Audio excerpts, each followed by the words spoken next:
Let's stay with the animal theme, shall we? You're looking at Max the llama delivering groceries and essentials to older residents. How about that? Wow. Max's services really came in clutch during the pandemic. And talk about reducing your carbon footprint, right? Okay, but again, I have questions.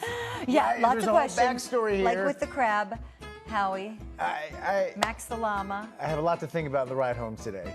Like, why a llama? You know, and Yeah. you know. Okay. This is true. I mean, I don't know. I wish I had more answers for you, Rob. It's okay. It's all right. It's stuff to sleep on. Yeah. And if you don't have a llama to get your groceries, Rob, don't fret, because there are a number of small changes that you can make in your everyday life to make a big impact on our environment. Indeed, and that's what inspired a teen in Phoenix to rally her community together to reduce their waste. Our friend Jorge Torres shows us how she did it.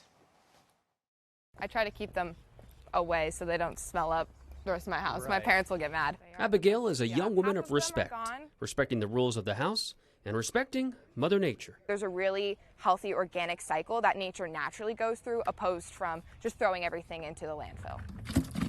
And for nearly 2 years, she spread that message in her neighborhood near the Phoenix Country Club, encouraging her neighbors to not throw out their coffee grounds, banana peels, or leftover pineapples. Basically, I just open it up, but instead put them in these green and blue buckets that she bought out of her own pocket. I pick it up once a week and drop it off at the garden, and then the cycle repeats. The garden she's referring to is the Pearson Street Community Garden at 19th Avenue in Camelback. It took a while for her community to get on board, though. It took a lot of canvassing and me physically walking around my neighborhood with buckets in hands and flyers being like, join my composting service, it's free. Eventually, it blossomed into 25 of her neighbors helping recycle 1,300 gallons of organic material. Her efforts haven't gone unnoticed, as she is one of the Junior Achievement of Arizona's 18 under 18. She is an outstanding example of what it means to be entrepreneurial in her thinking, being a good leader, and giving back. And Abby hopes giving back will show others like her they too can start a program like this. It shows that sometimes creating a lifestyle change can be very daunting to people, and I think that the message behind curbside compost is that it really is much more simpler than you think.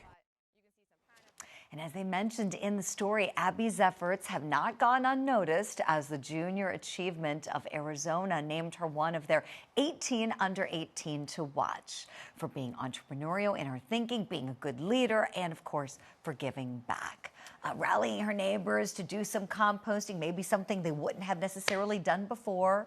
It's a good thing, isn't it? I'm relating to everything today. Because one, I just had a flashback because the llama thing. Okay. Llama, red pajama, which every young kid loves. I had a flashback to that. Anyway, so that number one. Number two, we just started composting in my house. It's just my wife's big initiative. And so it's, you know, and a lot of the neighbors do it, and so whatever. And they come pick it up once a week. And, you know, I've never quite gotten it or understood it, but I'm learning, and it's a good thing. Definitely. It can stink sometimes, I'm not gonna lie, but there's a greater good.